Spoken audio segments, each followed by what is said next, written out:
हरे भरे गांव के किनारे एक विशाल बरगद का पेड़ खड़ा था। उसकी फैली फैली जड़ें और चौड़े पत्ते दूर से ही किसी किले जैसे दिखाई देते थे।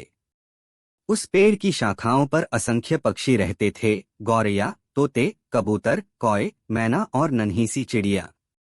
हर एक का अपना घोंसला था, अपनी बोली थी और अपना स्वभाव। इन्हीं सबके बीच एक बहुत प्यारी, नन्ही और चमकदार पीले रंग की चिड़िया भी रहती थी। उसका नाम था टोनी। उसकी आंखें मोतियों जैसी चमचमाती थीं और उसकी चहचहाहट इतनी मीठी कि सुबह की पहली किरण के साथ पूरे पेड़ पर जैसे संगीत बिखर जाता था। टोनी बाकी चिड़ियों से अलग थी। वह सिर्फ गाती ही नहीं थी, बल्कि सोचने और समझने में भी तेज थी। जब दूसरे पक्षी अक्सर बस खेल में या खाने की खोज में व्यस्त रहते, टोनी दूर आसमान को निहारते हुए गहरी बातें सोचती। उस साल गर्मी असामान्य रूप से लंबी खींच गई थी। धरती तप रही थी, नदियों का पानी घट चुका था और गांव के लोग भी बारिश का इंतजार कर रहे थे। एक दिन दोपहर को टोनी ने देखा कि पश्चिम की ओर आसमान पर काले बादल उमड़ने लगे हैं। वह खुशी से चहकी, चिर्र चिर्र, देखो देखो, बादल आ रहे हैं। अब जल्द ही बारिश होगी। सभी पक्षी खुशी से उछल पड़े। तोते ने अपने पंख फड़फड़ाते हुए कहा, अब तो खूब मजा आएगा। हम गीली मिट्टी में खेलेंगे और ताजे दाने भी निकलेंगे। गौरैया बोली, हाँ, और बारिश के बाद छोटे छोटे कीड़े भी जमीन पर रेंगते मिलेंगे। खूब दावत उड़ाएंगे। सिर्फ टोनी थोड़ी गंभीर थी। उसने सोचा, बारिश मजेदार तो होती है, लेकिन कभी कभी तूफान भी लाती है। हमें पहले से तैयारी करनी चाहिए। उस शाम जब बादल गरज रहे थे और हवा ठंडी होने लगी थी, टोनी अपने घोंसले को मजबूत करने में लग गई। उसने सूखी टहनियों को कसकर जोड़ा, चौड़े पत्तों को बुनकर छत जैसी परत बना दी और अंदर मुलायम घास बिछाई। कबूतर ने मजाक उड़ाते हुए कहा, अरे टोनी, तू इतनी मेहनत क्यों कर रही है? घोंसला तो पहले से ही ठीक है। बादल तो थोड़ी सी बारिश देंगे और फिर सब साफ हो जाएगा। टोनी मुस्कुराई और बोली, भाई कबूतर, छोटी सी बारिश ठीक है, लेकिन अगर तेज तूफान आया तो? तब मजबूत घोंसला ही काम आएगा। गौरैया हंसते हुए बोली, तू हमेशा चिंता करती रहती है टोनी। जिंदगी का मजा ले, यूं कामों में क्यों उलझी है? लेकिन टोनी ने किसी की बात पर ध्यान नहीं दिया। वह चुपचाप अपने घोंसले को सुरक्षित बनाने में जुटी रही। रात ढलते ही अचानक तेज हवा चलने लगी। पत्ते सरसराने लगे और गड़गड़ाहट के साथ आसमान से पहली बारिश की बूंदें गिरने लगीं। पूरे पेड़ पर हलचल मच गई। कुछ पक्षी खुशी से पंख फैलाकर बूंदों में नाचने लगे। टोनी भी बूंदों का आनंद लेना चाहती थी, लेकिन उसने सोचा, थोड़ा इंतजार करना चाहिए। जब बारिश थम जाएगी तब बाहर खेल लूंगी। पहले यह देख लूं कि सब सुरक्षित हैं या नहीं। वह अपने घोंसले में दुबककर बैठ गई। बारिश धीरे धीरे तेज होती गई और जल्द ही जमीन पर पानी जमा होने लगा। कौआ, जो पेड़ की ऊंची टहनी पर रहता था, चिल्लाया, काव काव, यह तो बहुत तेज बरसात हो रही है। नीचे वाले सावधान रहें। वास्तव में पेड़ की निचली शाखाओं पर बने घोंसले टपकने लगे थे। गौरैया का घोंसला तो पूरी तरह भीग चुका था। वह परेशान होकर बच्चों को पंखों से ढकने लगी। गौरैया घबराकर बोली, ओह, मेरा घोंसला तो पूरा भीग गया। बच्चे ठंड से कांप रहे हैं। टोनी तुरंत उड़कर वहां पहुंची। उसने गौरैया के बच्चों को अपने घोंसले में जगह दी। उसके घोंसले में अंदर सब सूखा था। सब्सक्राइब माय चैनल टाउन तोते का सुनील। घोंसला पूरी तरह टूट गया। वह भीगते भीगते कांपने लगा। कबूतर अपने पंख फैलाकर बच्चों को बचाने की कोशिश कर रहा था, लेकिन हवा इतनी तेज थी कि उसका संतुलन बिगड़ने लगा। गौरैया और मैना डर के मारे चीखने लगी। टोनी तुरंत सक्रिय हो गई। उसने पहले से जो पत्ते और टहनियां जमा की थीं, उनका उपयोग करके उसने पास की शाखाओं पर अस्थायी छत बनाई। वह जोर से चहकी, सभी इधर आ जाओ, जल्दी, यहाँ सुरक्षित जगह है। पक्षी एक एक करके टोनी की तरफ आए। गौरैया और उसके बच्चे पहले पहुंचे। कबूतर ने भी अपने छोटे बच्चों को टोनी के बनाए आश्रय में छिपा दिया। यहाँ तक कि हठीला तोता भी कांपते हुए आ पहुंचा। टोनी ने सबको जगह दी और पत्तों से ढक दिया। हवा और बारिश की मार से सबको राहत मिली। कौआ अब तक ऊपरी शाखा पर बैठा इतराता रहा था। उसने सोचा था कि उसे किसी की मदद की जरूरत नहीं होगी, लेकिन जब हवा और तेज हुई तो उसका घोंसला भी टूटकर गिर गया। अब कौआ घबराकर टोनी की ओर भागा।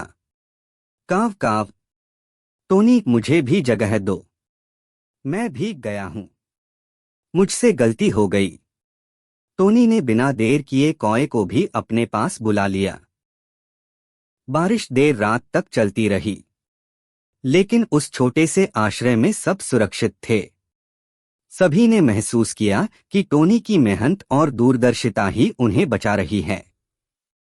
तोता बोला, टोनी, हम तेरा मजाक उड़ाते रहे, लेकिन तू सचमुच सबसे समझदार है। कबूतर ने सिर झुकाकर कहा, हम सबको मिलकर तेरी तरह तैयारी करनी चाहिए। गौरैया मुस्कुराई, अब मैं तुझसे हर काम में सीखूंगी मेरी प्यारी दोस्त। टोनी ने बस हल्के से पंख फड़फड़ाए और बोली, हम सब मिलकर ही सुरक्षित रह सकते हैं। अब हमें एक बड़ी योजना बनानी होगी। बारिश अभी रुकने का नाम नहीं ले रही थी। आसमान में गरजते बादल और तेज हवाएं संकेत दे रही थीं कि आने वाले दिनों में हालात और भी खतरनाक हो सकते हैं। टोनी ने आसमान की ओर देखा और सोचा, यह तो बस शुरुआत है, अब असली परीक्षा बाकी है। बरगद का पेड़ सदियों से खड़ा था।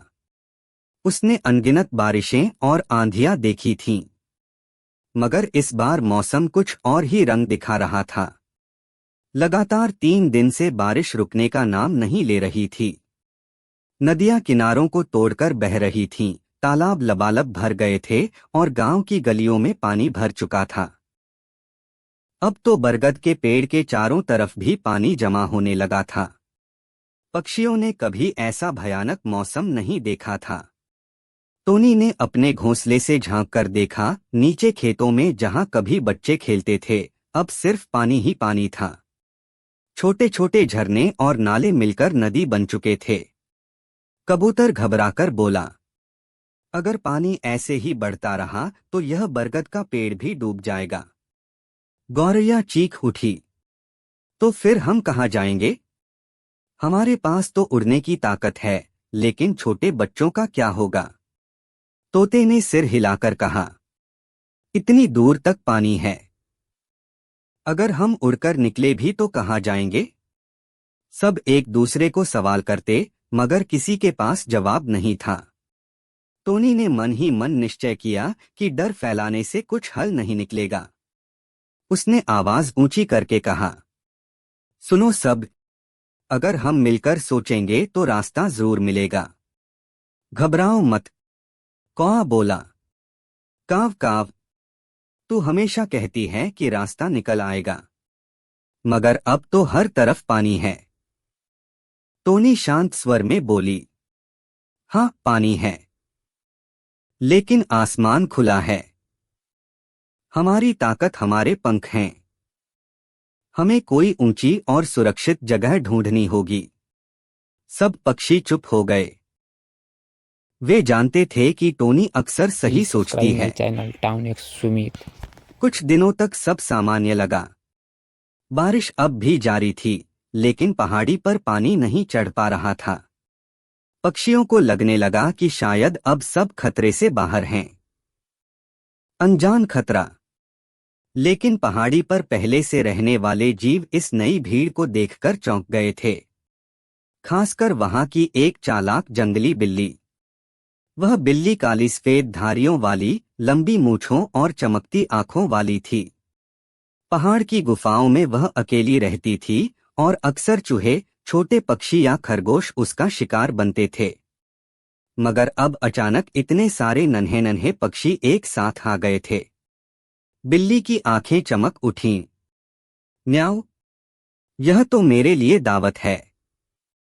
बस सही वक्त का इंतजार करना होगा। रात के समय जब बारिश थमी और चांद बादलों के बीच से झांका, बिल्ली धीरे धीरे पहाड़ी के पेड़ की ओर बढ़ी जहां गौरैया और उसके बच्चे सो रहे थे। टोनी हमेशा सतर्क रहती थी। उसने हल्की सरसराहट सुनी। उसके छोटे कान खड़े हो गए। उसने देखा नीचे घास में कुछ हिल रहा है। वह धीरे से फड़फड़ाई और ऊपर बैठी मैना को जगाया। मैना, कोई खतरा आ रहा है।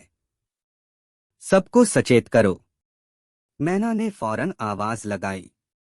सावधान, नीचे कोई घूम रहा है।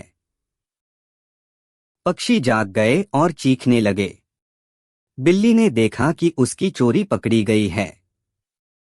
वह तुरंत पीछे हट गई, मगर उसके मन में योजना और पक्की हो गई। अगली सुबह टोनी ने सभा बुलाई। दोस्तों, हमें सिर्फ बारिश से ही नहीं, बिल्ली से भी बचना होगा। अगर हमने सतर्कता नहीं बरती तो हमारे बच्चे खतरे में पड़ जाएंगे।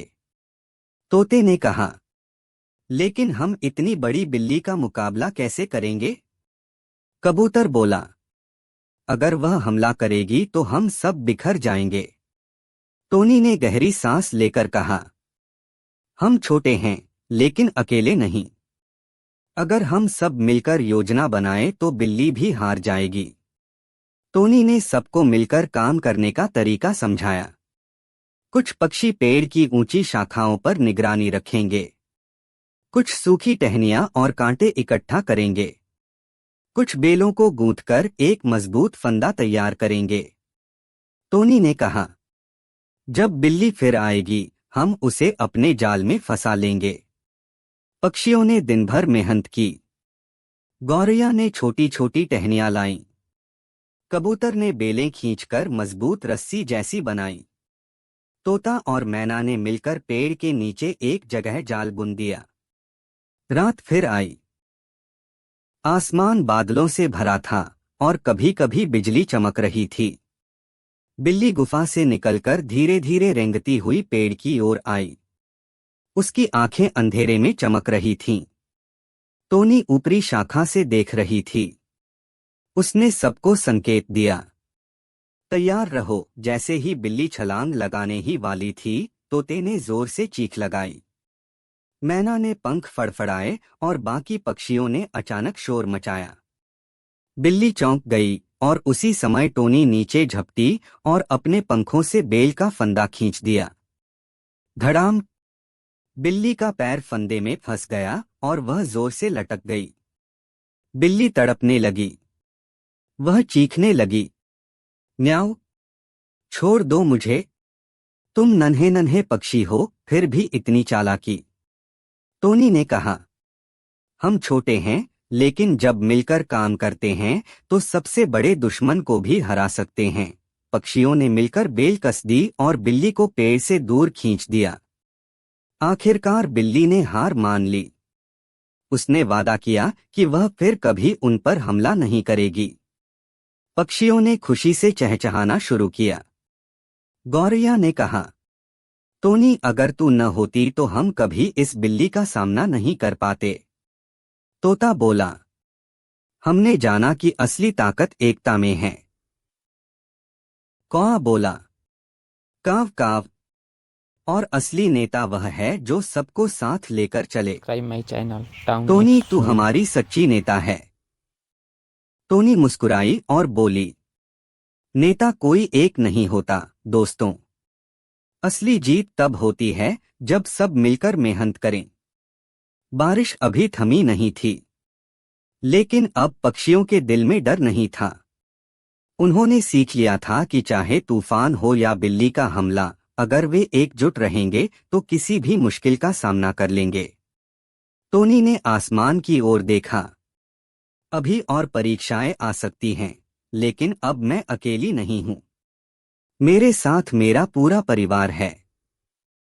बिल्ली के हार मान लेने के बाद पक्षियों का आत्मविश्वास कई गुना बढ़ गया। अब वे जानते थे कि मुश्किल चाहे कितनी भी बड़ी क्यों न हो, अगर सब मिलकर साथ खड़े रहें तो कोई उन्हें हरा नहीं सकता। बरसात का मौसम अब भी जारी था। कभी हल्की बौछारें, कभी तेज तूफान, कभी घुप अंधेरा, लेकिन अब पक्षियों का डर गायब हो चुका था। हर पक्षी अपने अपने काम में जुटा था। गौरैया और मैना छोटे छोटे बच्चों को उड़ान सिखा रही थीं। तोते और कबूतर दाने खोजने के लिए दूर दूर तक जाते और सबके बीच बांट देते। कौआ पहरा देने का काम करता, अगर कोई और जानवर आता तो सबसे पहले वह आवाज उठाता। टोनी सबके बीच उड़ती फिरती, सबको हिम्मत देती और नए नए उपाय बताती। कभी किसी घोंसले में पानी भर जाता तो टोनी अपनी चोंच से पत्ते खींचकर वहां छत बना देती। कभी छोटे बच्चे रोते तो वह अपनी मीठी चहचहाहट से उन्हें शांत कर देती। अब वह सिर्फ एक चिड़िया नहीं, बल्कि सबके लिए सहारा और प्रेरणा बन चुकी थी। कई हफ्तों तक लगातार बरसात होती रही, लेकिन फिर एक सुबह आसमान साफ हो गया। बादल हट गए, सूरज की किरणें चमकीं और हवा में ताजगी फैल गई। पक्षियों ने राहत की सांस ली। पेड़ पौधे नए नए पत्तों से भर गए, धरती हरियाली से सज गई और फूलों की महक फैल गई। गांव वाले भी खुशी से चहक उठे। खेतों में पानी भर चुका था और आने वाली फसल की उम्मीदें बढ़ गई थीं। टोनी ने दूर देखा, बरगद का पेड़ जहां वे सब रहते थे आधा डूब चुका था। कई शाखाएं टूट गई थीं। वह पेड़ अब पहले जैसा भव्य नहीं रहा था। गौरैया उदास होकर बोली, हमारा पुराना घर तो चला गया।